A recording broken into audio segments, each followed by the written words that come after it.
thank you for meeting with me and with Lori and with Syzygy to talk about technology and financing. First of all, what are some of the things that you have been doing recently? Well, I've been in this position now for 3 years, and it is a fantastic position because it's really part of the original land-grant university mission to get the knowledge and the new technology and the resources of the entire University of California system out into the hands of people. And we have 11 different programs and institutes to do that, as well as offices in every county.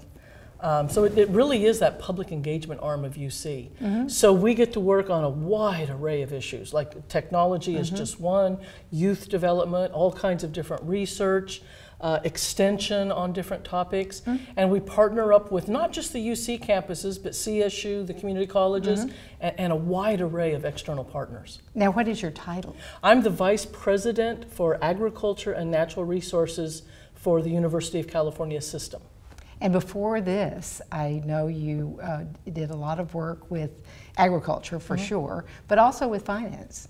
Well, in my previous position, I served as President Obama's appointed representative here in California as the State Director for Rural Development at U.S. Department of Agriculture.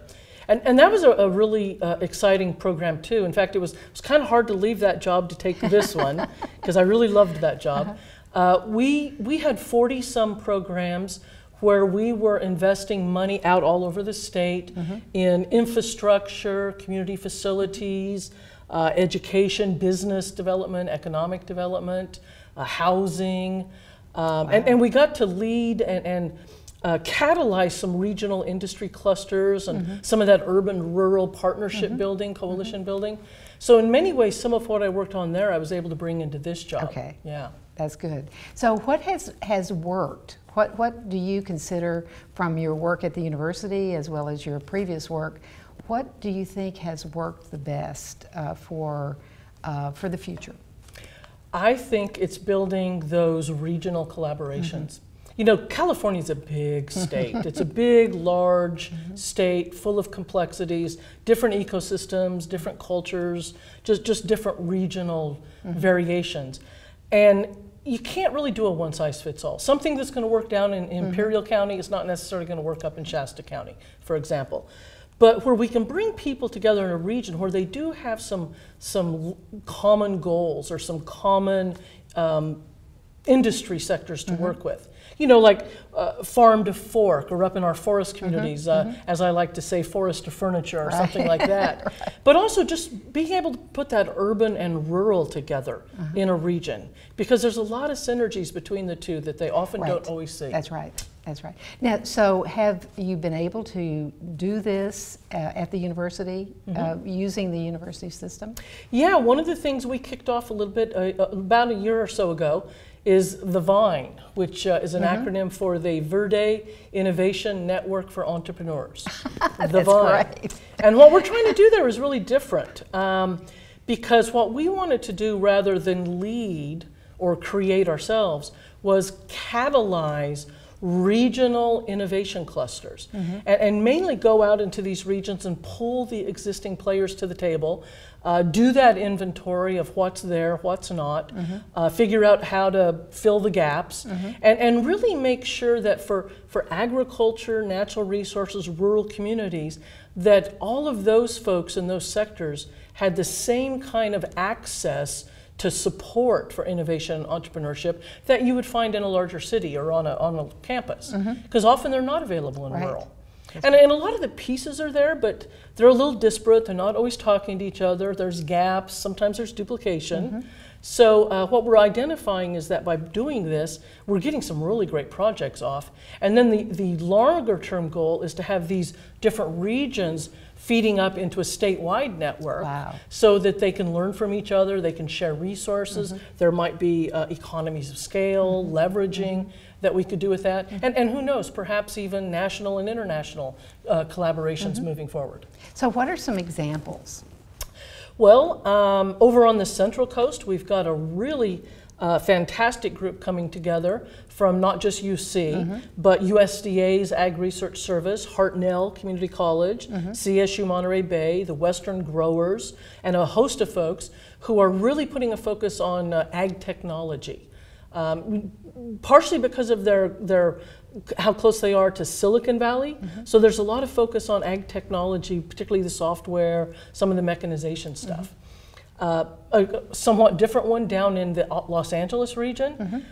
We were approached by the Los Angeles Economic Development Corporation a little over a year ago because they really are interested in that region being a world leader in controlled environment agriculture, and in a couple different ways. They have for quite some time now, under leadership of groups like the LA Food Policy Council and others, been repurposing old manufacturing sites, warehouses, into growing food. And there's a lot of opportunity. This is a really fast-growing thing nationally and internationally. The other thing is the Southern California Aerospace Council is really interested in how they can differentiate themselves from other regional aerospace councils. And one of the ways is food. How are you going to feed the people on the moon or Mars? And in trying to answer that question, we're going to find new solutions, new technologies that are going to help us feed the people here on Earth too. That's great.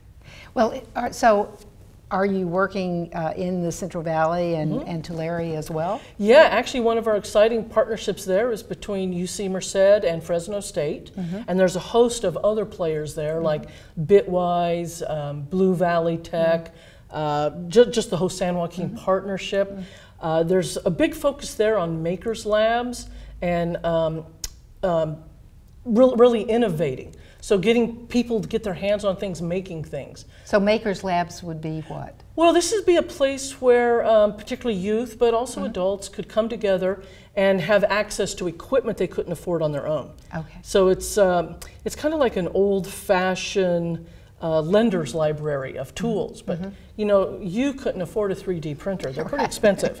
But a maker's lab would have one, and you could rent time on it. Okay. So people could come in and they could experiment with new products they might then take into commercialization. And one of the things we want the Vine to do is if there's an innovator out there that has a new product, a new idea, the better mousetrap, so to speak, we want to make sure they know how to protect their intellectual property, how to seek out financing, how to seek out patent protections, how to take it commercial. What are the resources they need to be able to do that? Because it's not always easily accessible, so we're trying to make it much easier to access that. Well, we met years ago when I was at the State Water Resources Control Board, and you were working, this was your job before this, the one with UC, and you were talking about doing a project for the foundation, California Foundation down in Los Angeles about financing. And so how do people get the money to take these projects forward? You know, there's a lot of different ways, and it depends a little bit on the project. When you and I last talked about this, there were a couple things going on. One is I had just convened the California Financial Opportunities Roundtable. And we pulled together about 100 of some of the best and brightest from finance and economic development and small business, et cetera, government of all levels. And we were looking at what were the roadblocks to accessing capital. Because if you will recall, Great Recession, 09, 10, 11, it was really challenging to get your hands on capital. So we had this meeting thinking it was going to be a policy discussion, but what it turned out to be was actually we ended up publishing a guidebook on access to capital because we discovered there were 20 to 30 ways to access capital out there that were functioning here in California, but most people didn't know about them. And that book's still out there. In fact, it's still used quite a bit. But one of the ideas that came up in that discussion was the need for a mechanism that would allow us to start bringing some of our retirement accounts back home from Wall Street for regional investing. And I use that term regional very deliberative because one of the things we've tried to convince people is that a city or a county alone probably doesn't have the scale, although you could argue LA County probably does, maybe San Francisco, But what we're really going after is that regional approach, urban, rural, multiple different sectors, so you've got that diverse portfolio, large enough scale so that it could be professionally managed. And you're talking basically a fund of funds that exists. That's something that's been around a long time. But what was new and unique was something that came from the California Endowment, work they had did on a fund, where they had found a way to open a door for an average unaccredited investor to say, hey, put 5% of my retirement account in that fund. And that to me is literally the holy grail. How can we, as citizens in California, bring some of our own money back home to invest in California? I get a little tired of it sitting on Wall Street and making folks in New York wealthier. Exactly. Yeah. So are there funds that we can invest in as Californians? Yeah, actually there's a few funds started up now. The one we were looking at then was Freshworks Fund that was focused on food deserts and improving access to healthy food. They were using the Vanguard Foundation as their vehicle. The bottom line is you just need a note, an investment note, that can be part of that regional fund. And they had been using Vanguards. We, in our recommendation, said, rather than having only one available nationally, we should perhaps look into creating regional notes. And regional, again, being several counties. It takes about $250,000 to $500,000, some paperwork, et cetera, to set up that kind of note. And one of the things we've been trying to do is find the right region to really move forward with this. Now, since that time, there have been a few other entities kick up these kind of notes. And I can't name them off the top of my head, but I've ran across references and mentions of them, several. In fact, this is an idea that's really kind of capturing the imagination in many quarters. So. Well, particularly now with so much uncertainty in the market and wanting to, people do have retirements. So have you worked with CalPERS or some of the big investors in California? Well, we've talked with them. The problem you run into with CalPERS or CalSTRS or some of the big ones like that is that they've got some pretty strict requirements about where they can put their funds, and that's a challenge. What I've recognized is that we've got to take a step back and create the large regional vehicle that is large enough and does have a diverse portfolio that is financially stable enough that they could put some of their funds in there. And that's what's missing, is that vehicle. So that's the barrier. That's the barrier. And we've worked with a couple places.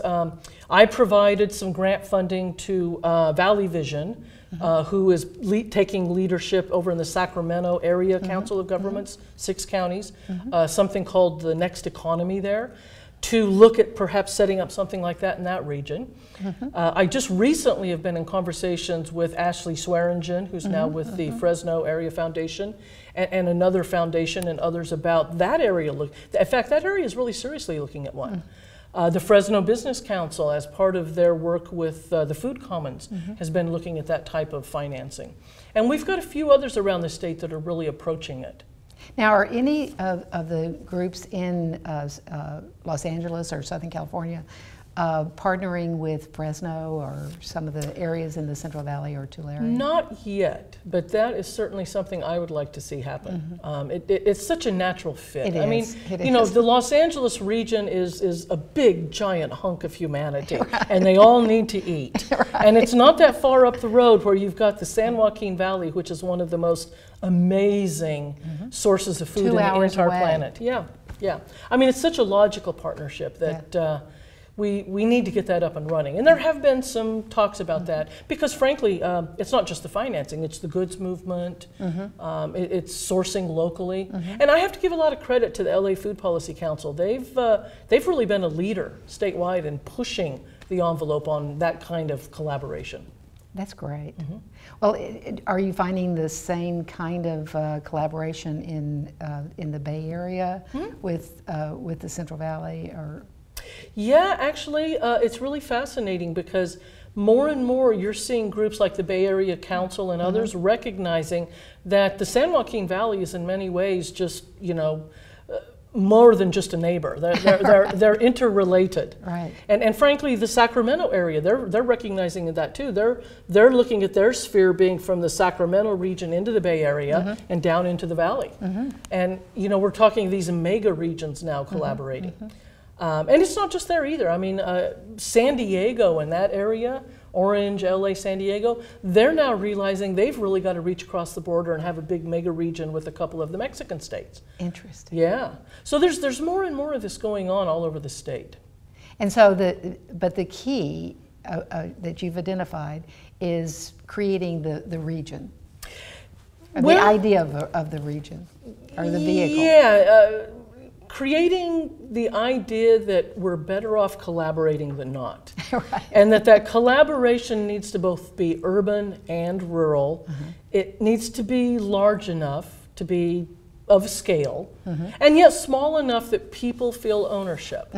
You know, folks in Shasta County aren't necessarily going to feel ownership of something down in Tulare, Right. and vice versa.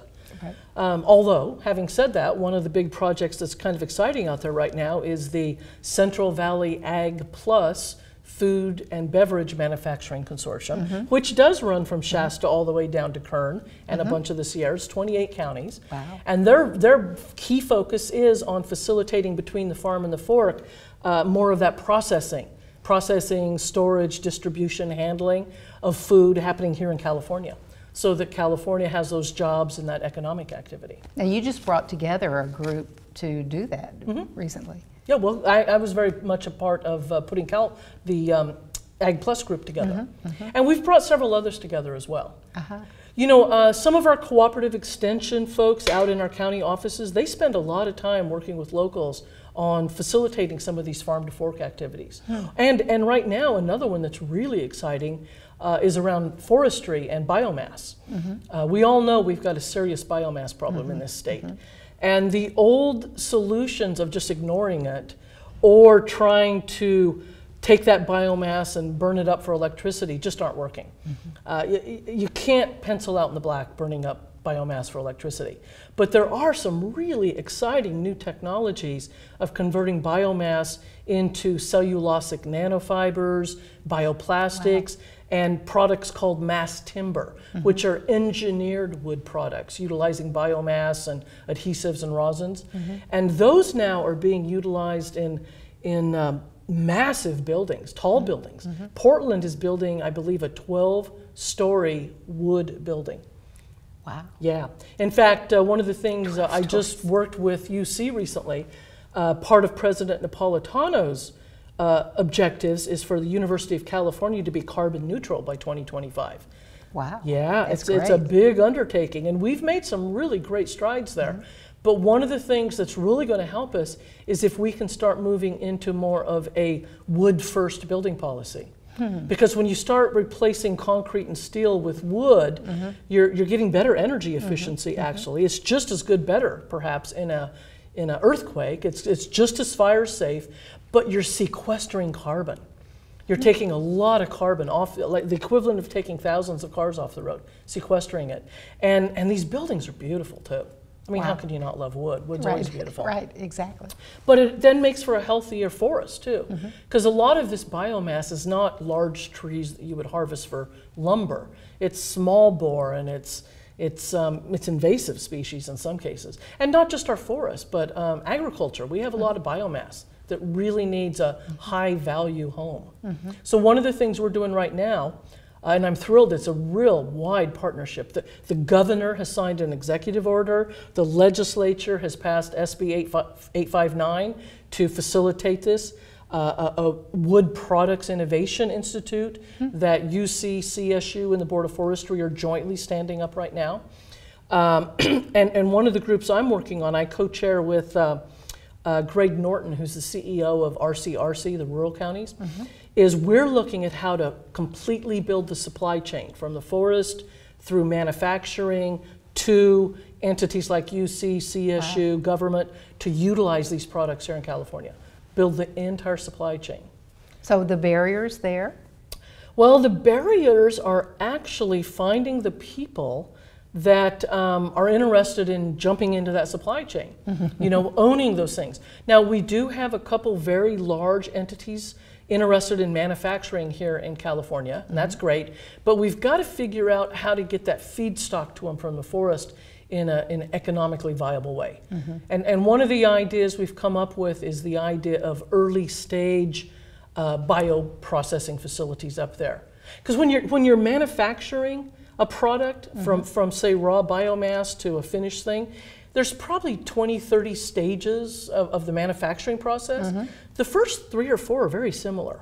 So if you could at site, close to site, do that early breakdown of biomass into, you know, cellulose, lignins, that kind of thing, and then you're transporting that feedstock to where your manufacturing is, it's much more cost effective. Now, do you find the banks interested in this, or the foundations? They're very interested, but the first thing they'll point out is, without the whole supply chain, it's extremely risky.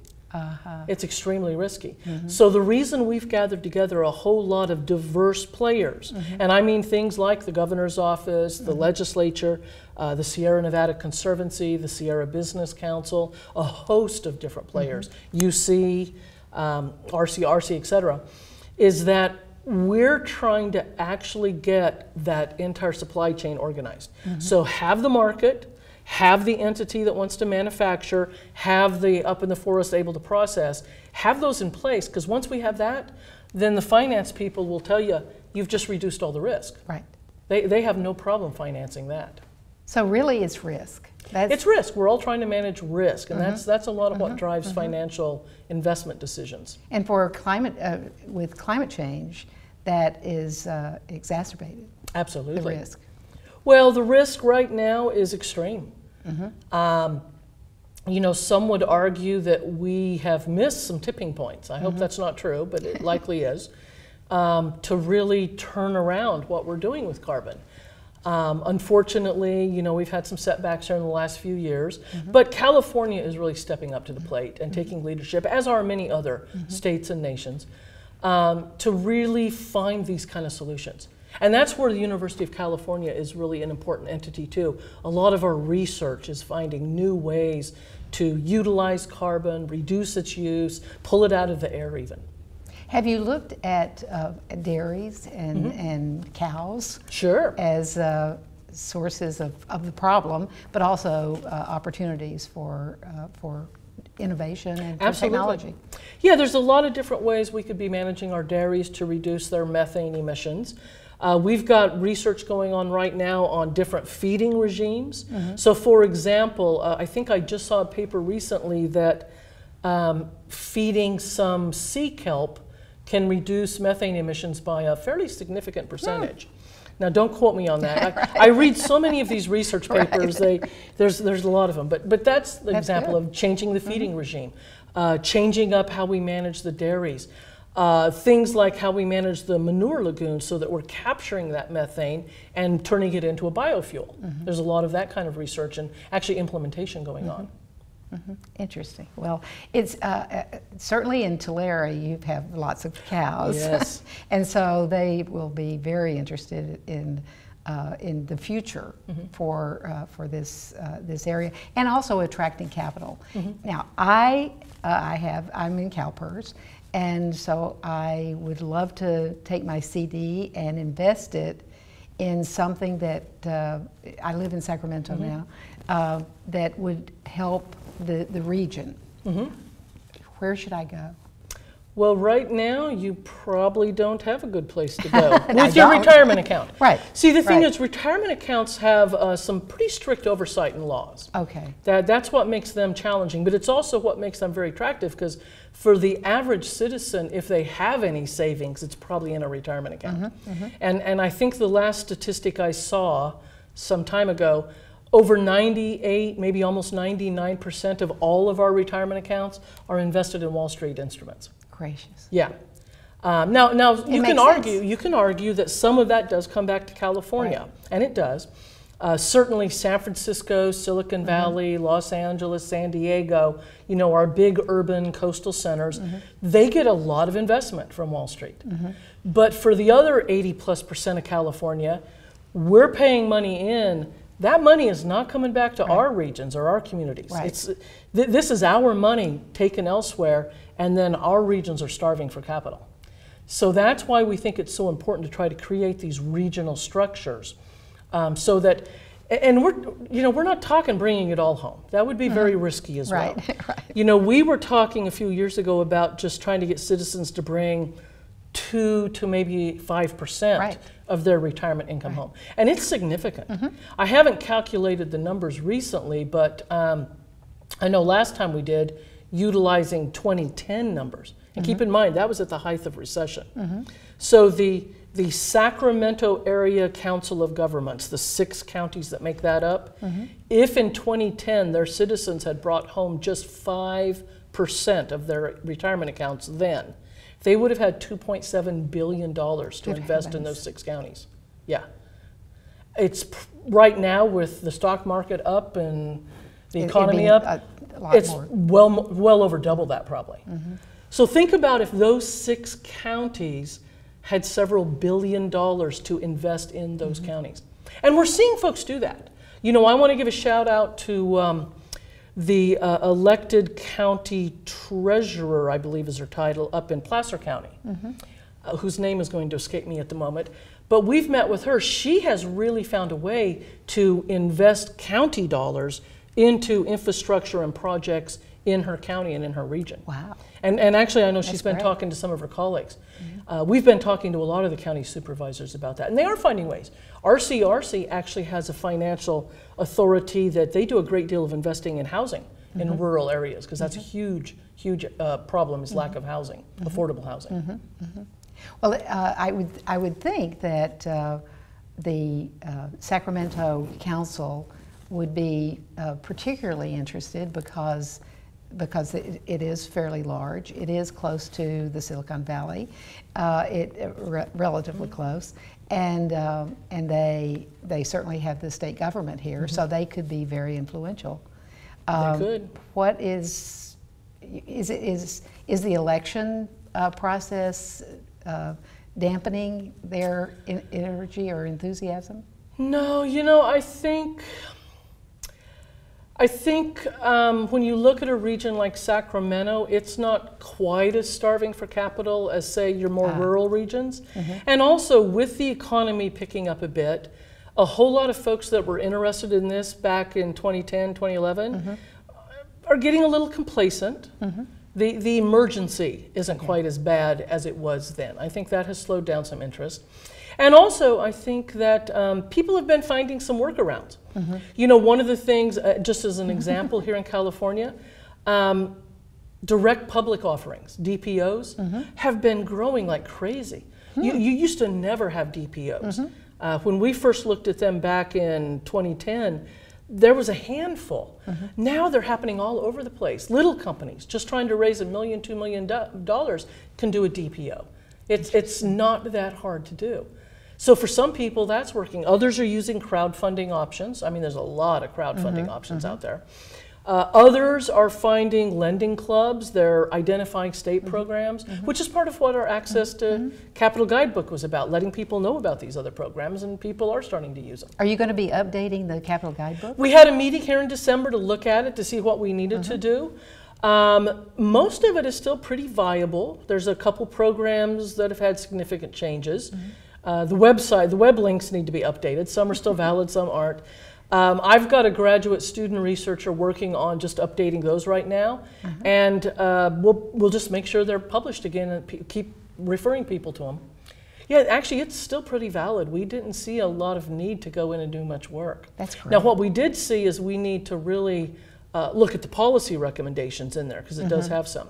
So, for example, one of the programs that many people really liked was COIN, the California Organized Investment Network, and that's not functioning now.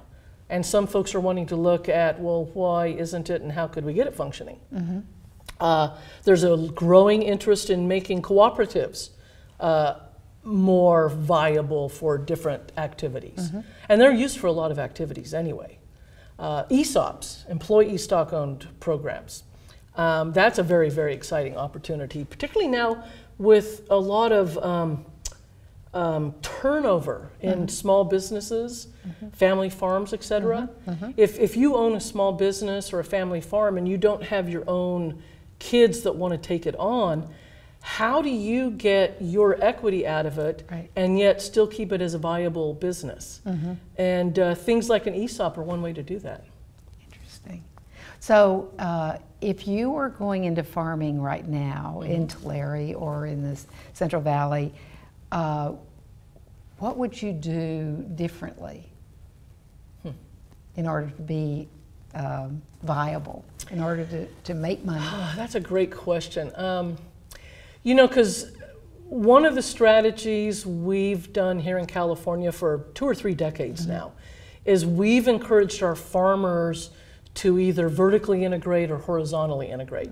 And it is a very viable strategy, but it also requires farmers to wear a heck of a lot of different hats. And sometimes I think we should allow our farmers to be the best farmers in the world, not require them to also be marketers and distributors and processors. And permit writers. And permit writers, yes. Permit paper filler writers, yes. So I don't know, you know, I grew up on my family's cattle ranch, which I still, you know, am part of that back in Colorado. What we're doing there is we're really looking at how can we get the general public to engage with the ranch more. Partially just because so many people don't have any idea where their food comes from. I mean, I think if I was to go into farming now, I'd be really interested in doing it in a way where I was partnering up with some urban interests in a way that A, improved my markets, but B, allowed urban folks, youth and adults, to really know more about their food supply. And we see a lot of farms doing that. It's a challenge. Yes, it sounds like it. It is a challenge. So what would you advise the legislature to do, or the new governor to do in California? Well, you know, actually, I'm very active with the California State Economic Summit. One of the things we've kicked off there is something called Elevate Rural California, which I'm very excited about. I actually co-chair that. We've targeted 3 key areas that would really help move rural California forward. One is the biomass thing I described earlier. Another is water infrastructure. Facilitating improved water, access to water in our rural communities, but also improvements in things like groundwater recharge. And then the third one's broadband. Much of rural California does not have good access to broadband or the internet, and that really is a hindrance in many ways. So I would advise the new governor to adopt whole hog, just jump in there and work with us on this. I think it's a good strategy. We've got folks from all over the state working on it. A lot of several years of building up to this, so there's a lot of built-in buy-in already. Is there a website? The State Economic Summit, caeconomy.org, has a lot of this on it. We're just getting ready to release some framework papers on the 3 items, biomass, water infrastructure, and broadband. That's going to be a key discussion at the Economic Summit this November. In fact, I would urge people to attend the summit. It's going to be up in Santa Rosa, the middle of November. I think it's the 14th, 15th of November, but I might be a day or 2 off. And really get part of that discussion. The other thing we're doing is our Working Landscapes Action Team has produced a paper on ecosystem services. I think that's an area we as a society, we as a state really need to look at. If we want healthy environments and healthy economies, that comes together in how ecosystems function and how you compensate for delivery of ecosystem services.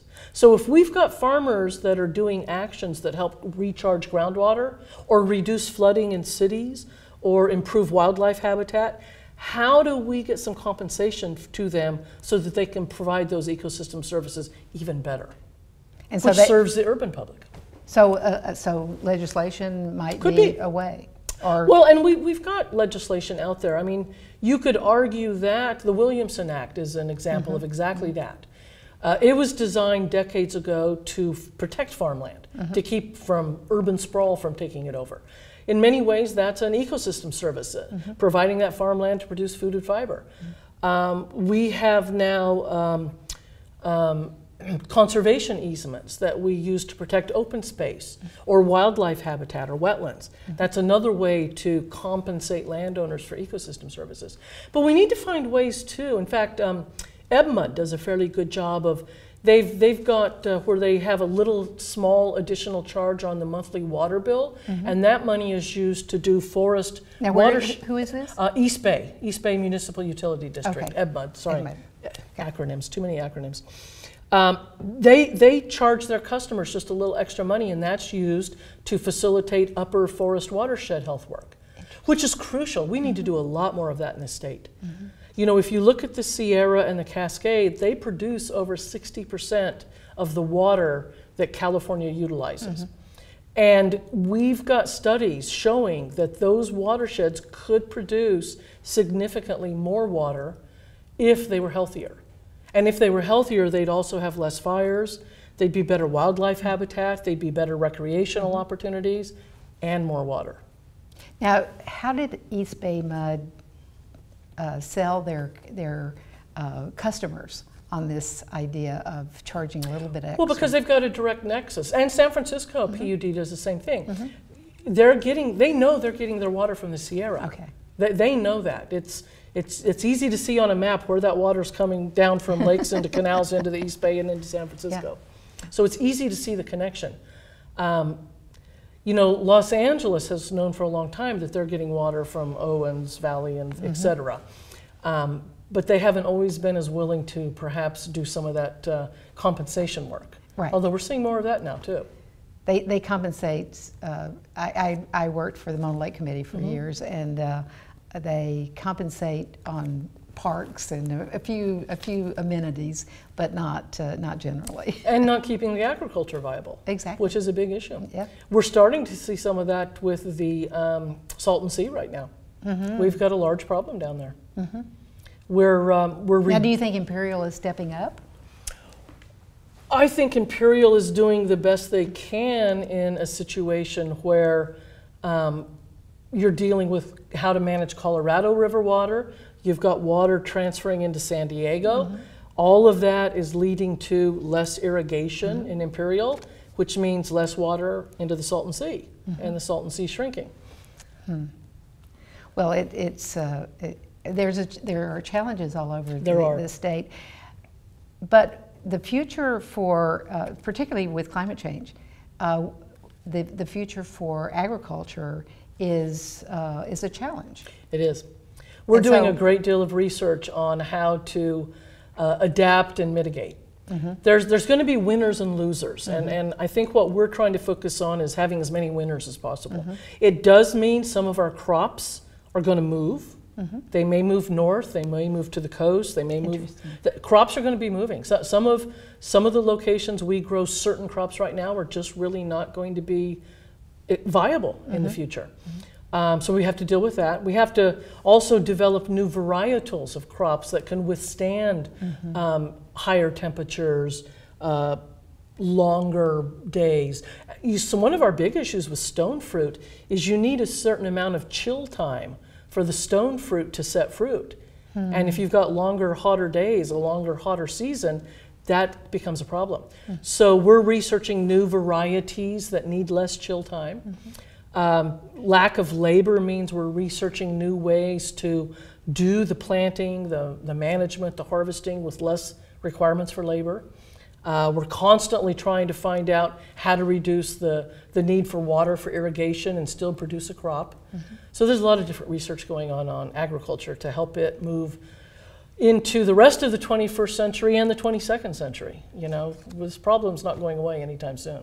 Now, what do you see in these areas where they move away, or where they reduce the amount of agriculture that they're doing? Are there diversification options? That's a really great question, and frankly, it's an area that deeply concerns me, because you know it's not just the agriculture you're losing.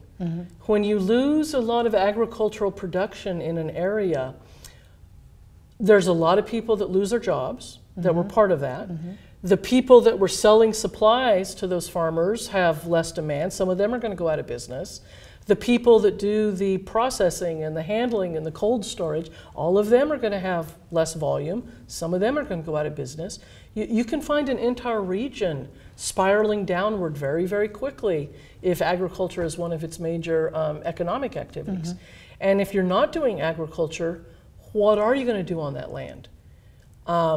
You know, building houses on it just costs money. Right. Everybody thinks that it makes money, but it doesn't.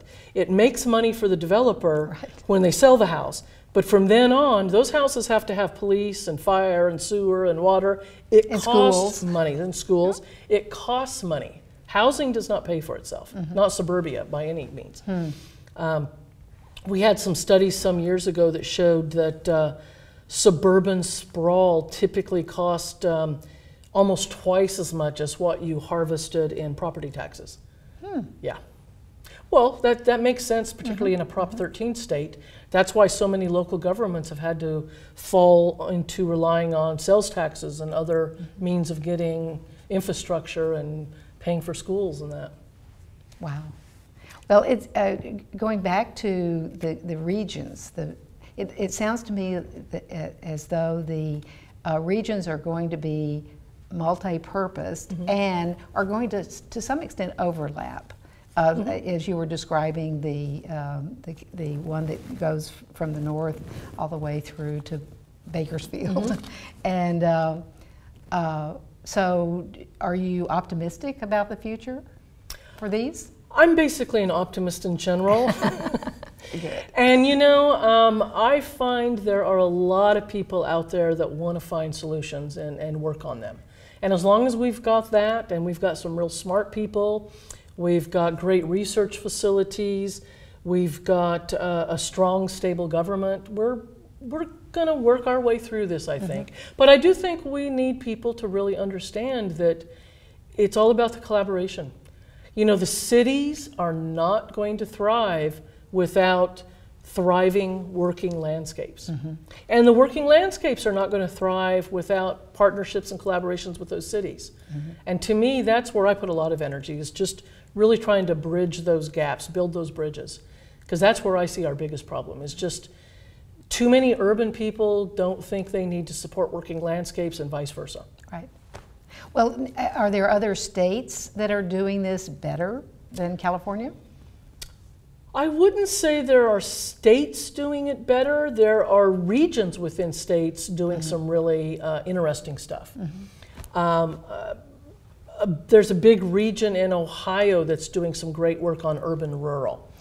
Well, you know, look at the granddaddy of them all, the New York City Upper Watershed Partnership. You know, New York City saved billions of dollars by investing in keeping all that agriculture healthy in their upper watershed. That's probably the case study everybody loves to point to. Right. Yeah. But there's a lot of smaller ones like that too out there. You know, Portland is doing some really fascinating work, Washington State. It's happening. Utah even. Utah's doing some really interesting stuff. Salt Lake City with their, what do they call it? Their, they have a name for their project that they're doing for the city and regionally, is really doing some cutting edge work. I was there last year meeting with some of them about it. Interesting. And so are you bringing some of those ideas into California? Absolutely. One of the beauties of the position I'm in now is that I represent California on Western states, regional and national meetings where we discuss, we share information basically. We have a lot of multi-state research projects, multi-state economic development type activities. We work really closely with entities like the Western Governors Association. And they're really key in making a lot of this larger regional, multi-state regional activity happen. Now, do you see the new governor taking on leadership in the Governors Association? I would hope so.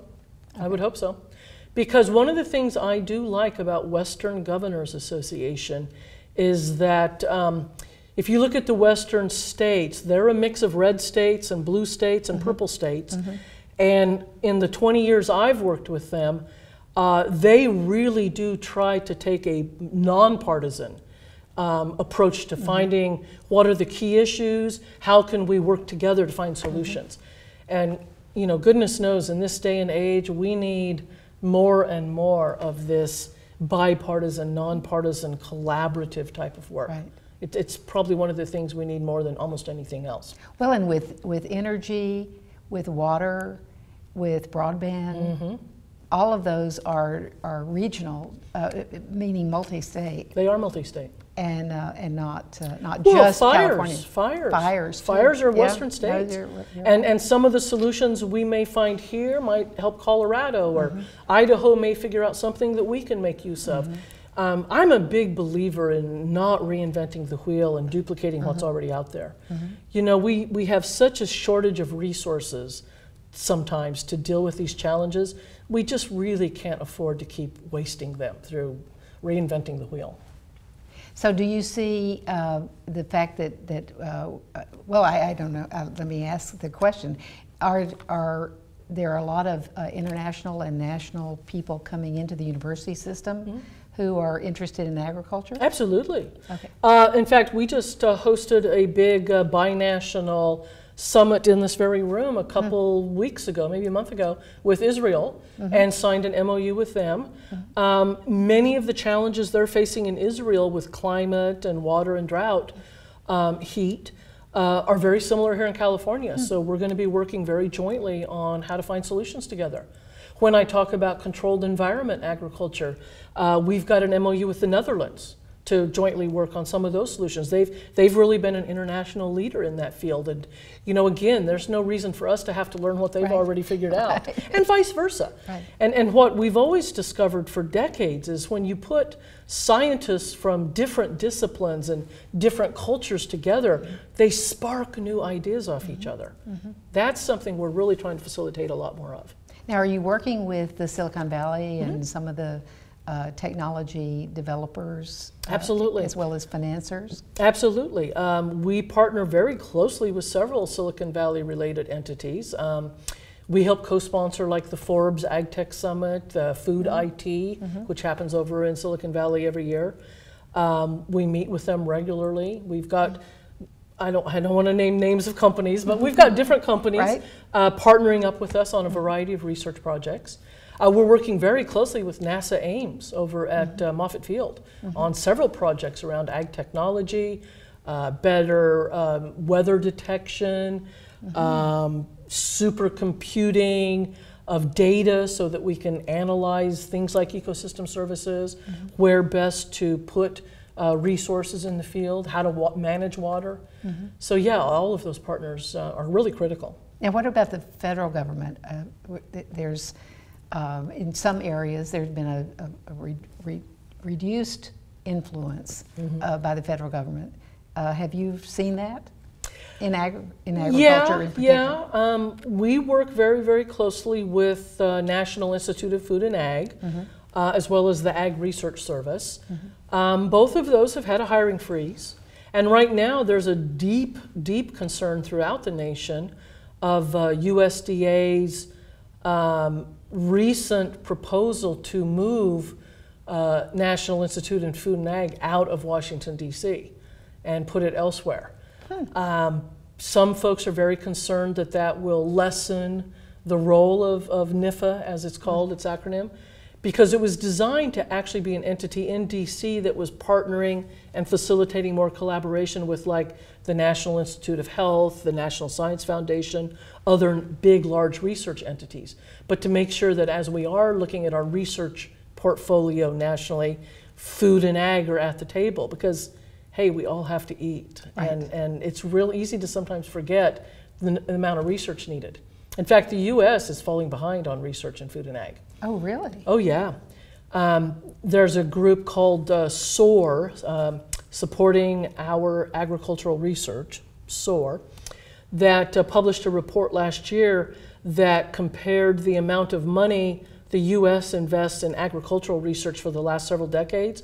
And it's at best held steady, but had a slight downward trend. At the same time, China is investing. China's investing almost double what we do now. Wow.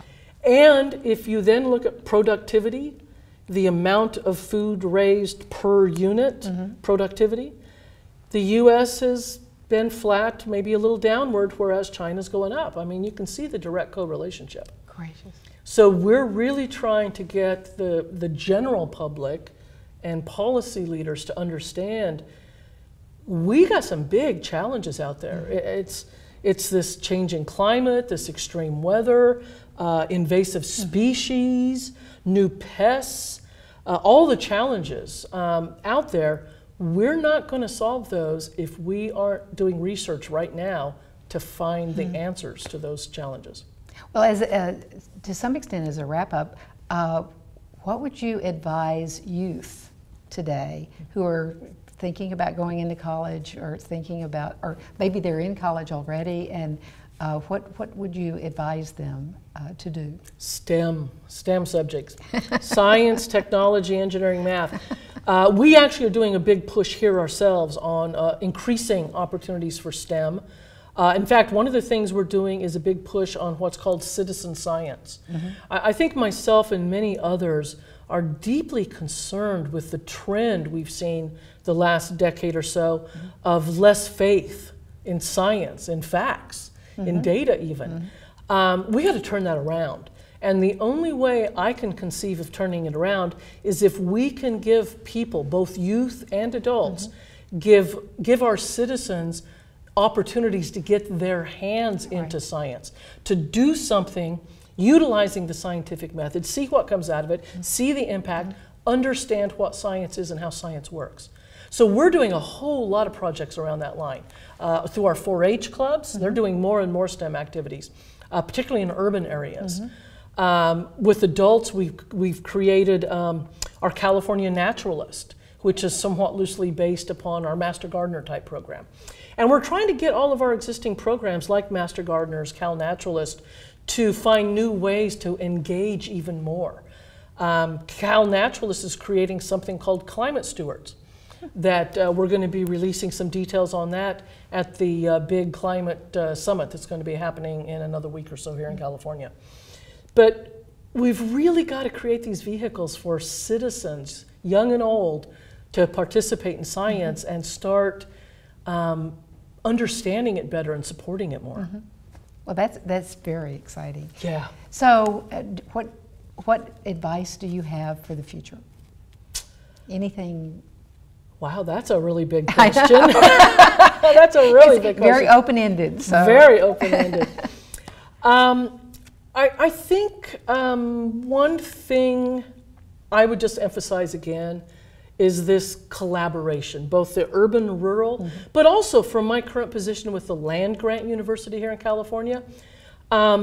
It's really easy for folks to get too focused on the campuses. We see that a lot in the legislature and even the current governor, that all the discussion is about classroom teaching on a campus. And I guess, not to be too self-serving, but the mission I lead is to make sure that all 40 million citizens of California, people who will never set foot on a campus, still get benefit from the University of California. It's that cooperative extension mission. It's that taking knowledge from the campuses, getting into the hands of people. It's that having an office every county that we do where we can bring UC to all the people. And to me, it's just another version of that collaboration, that bridge building that we need to have more of. That's great. Yeah. Well, thank you so much, Glenda, for meeting with us and for sharing your ideas about the future and the present. Well, thank you. This has been really enjoyable. It's good seeing you again. It's good to see you too.